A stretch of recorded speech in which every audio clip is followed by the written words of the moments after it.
Pues ahora en el segundo punto vamos a ver la importancia de la respuesta correcta a la entrada triunfal. Y ese es lo que debe de ser la reacción de cada persona cuando sepa lo que es la profecía cumplida. Ahora, primero vamos a ver que aquí la respuesta no era correcta al principio. Los discípulos fracasaron en entenderlo. Los discípulos no entendieron. Dice Juan 12:16. Estas cosas no las entendieron sus discípulos al principio, pero cuando Jesús fue glorificado, entonces se acordaron de que estas cosas estaban escritas de él y de que se las habían hecho. Y el Dr. Bloom comenta, dice, los discípulos, aunque cercanos a Jesús y participantes en estos eventos, no los entendieron. Les faltaba la perspectiva de la cruz y de la resurrección. No se percataron de que la profecía de Zacarías había sido escrito acerca de él. Es decir, que cuando Jesús entró el Domingo de Ramos, ellos no se dieron cuenta de lo que estaba sucediendo, no se dieron cuenta que Él estaba cumpliendo con las profecías mesiánicas. Pero cuando Él después resucitó, como dice en Juan 12, después se acordaron, y cuando el Espíritu Santo estaba inspirándoles para recordar y saber las cosas, y también lo que Jesús les enseñó después de la resurrección, de que todas estas cosas estaban escritas de Él en la ley, en los salmos y en los profetas. Eso está en Lucas capítulo 24. Entonces sí, ellos entendieron, pero antes no. Ellos fracasaron en entenderlo. Pero no solo los discípulos, sino también el pueblo. El pueblo fracasó en entenderlo. En Mateo dice, y la gente que iba delante y que iba detrás aclamaba diciendo, Hosana al Hijo de David, bendito el que viene en el nombre del Señor. Cuando Él entró en Jerusalén, toda la ciudad se conmovió diciendo, ¿quién es este? Y la gente decía, este es Jesús el profeta de Nazaret. Y ellos no lo tenían bien, no decían, ese es el Mesías, ese es el rey prometido.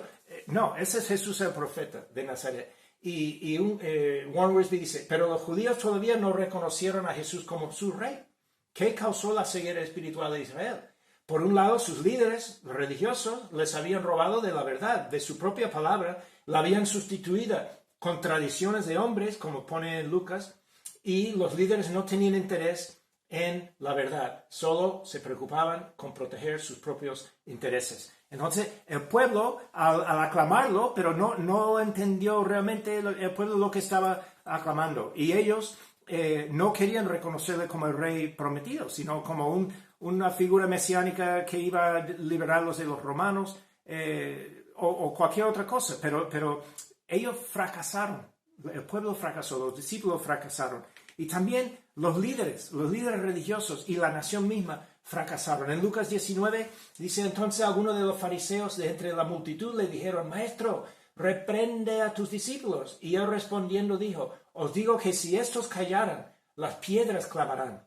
Y cuando llegó cerca de la ciudad, al verla, lloró sobre ella, diciendo, oh, si también tú conocieses, al menos en este tu día, lo que es para tu paz, por cuanto no conociste el tiempo de tu visitación. Es decir, que los líderes religiosos, en Juan también, pero los fariseos dijeron entre sí, ya veis que no conseguís nada, mirad, el mundo se va detrás de él. Estaban preocupados de que la gente estaba enfocándose en Jesús y no en ellos, y en lo que ellos querían. Entonces, los líderes religiosos querían mantener seguro su puesto. La nación entera, la ciudad, que es una representante, la capital de la nación, pues no reconoció lo que estaba pasando. No sabía en su propio día la importancia de lo que estaba sucediendo.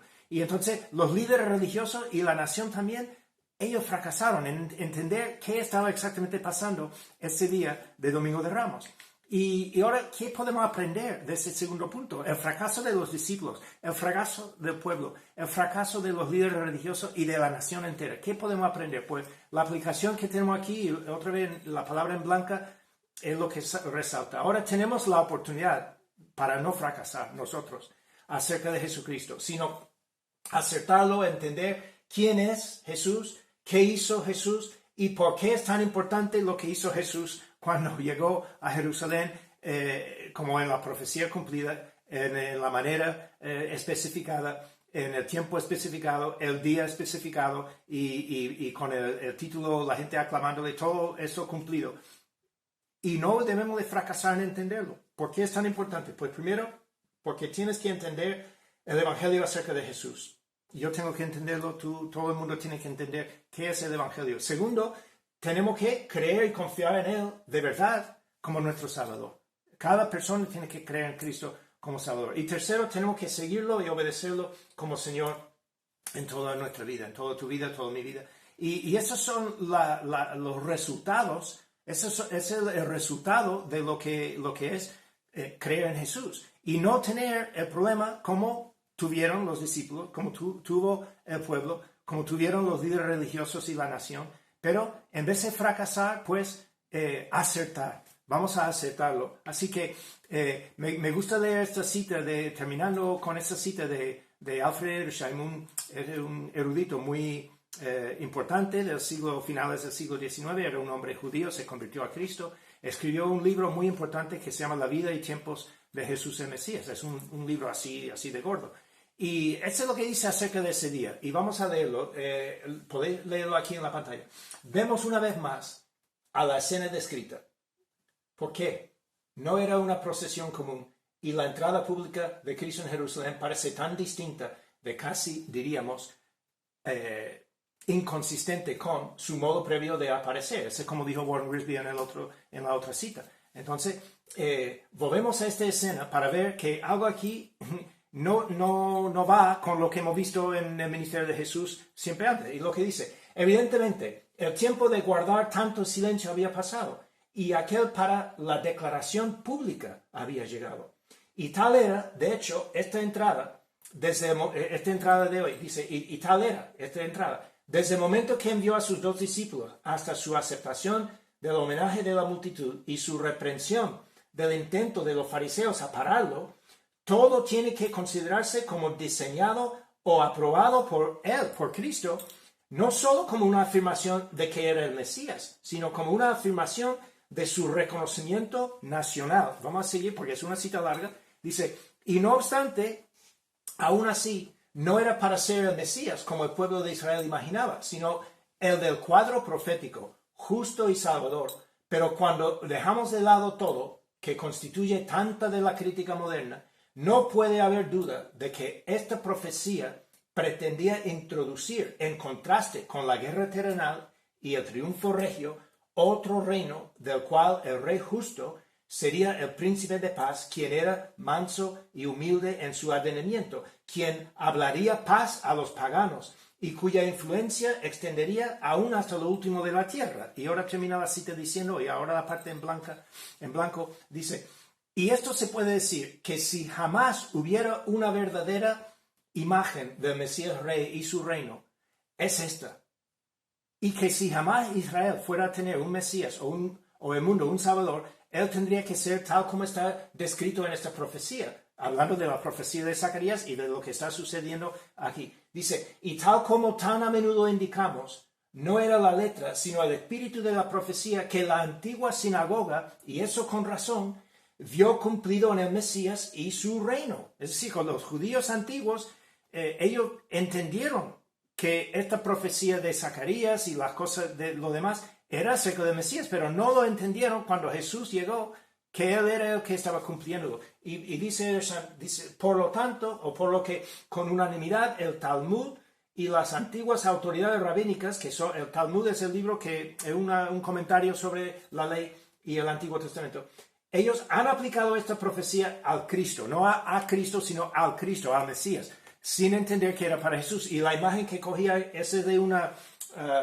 página de un libro de la Edad Media del siglo XII o XIII, un libro judío del Talmud, un comentario, que demuestra la llegada del Mesías montado sobre un burro. Y está pensando en eso, que es mesiánico de tenerlo así. Así que para ir concluyendo, con la profecía cumplida que vimos al principio, solo en Jesucristo, y con la respuesta correcta hacia Él, que hemos visto ahora, de entenderlo y no fracasar en el intento, sino de acertar, podemos entender la importancia y el significado de Domingo de Ramos, desde que sucedió hace 2000 años hasta nuestro mundo de hoy en día. La verdad nunca cambia, siempre es igual. Esto es lo que tenemos que sacar. Y la aplicación final sería esto. Domingo de Ramos es un recordatorio importante de que Jesucristo es el único verdadero Mesías, profetizado por la Biblia, y que Él vino en el tiempo y manera señalados para ser el único Cordero de Dios y pagar por la salvación, y solo en Él hay salvación y perdón de los pecados. Es la verdad y no un sentimiento emocional. Y eso es lo que tenemos que entender cuando repasamos lo que significa la entrada triunfal.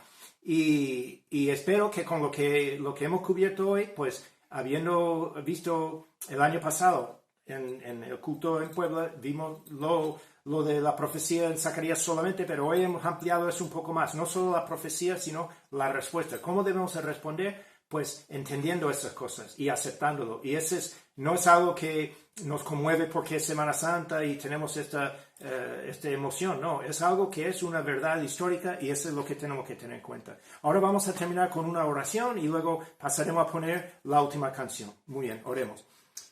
Querido Padre amado, Dios Santo, te damos gracias en esta mañana de Domingo de Ramos por la entrada triunfal de tu Hijo Jesús a Jerusalén hace 2000 años. Gracias por lo que tu palabra nos revela acerca de ello, que Él cumplió las profecías del Mesías en la manera, en el tiempo, en el lugar, y aclamado como tu palabra dice, pero no queremos fracasar en entenderlo como en aquel momento todos sus discípulos y las otras personas fracasaron. Queremos aceptar, queremos entender quién es tu Hijo Jesús y qué es lo que hizo. Y queremos recibirlo como nuestro Salvador y seguirle y obedecerle y glorificarte a ti en nuestras vidas. Y te damos gracias una vez más por habernos dejado estas cosas en tu palabra para ver y entender. Y te alabamos en el nombre de tu Hijo Jesús. Amén.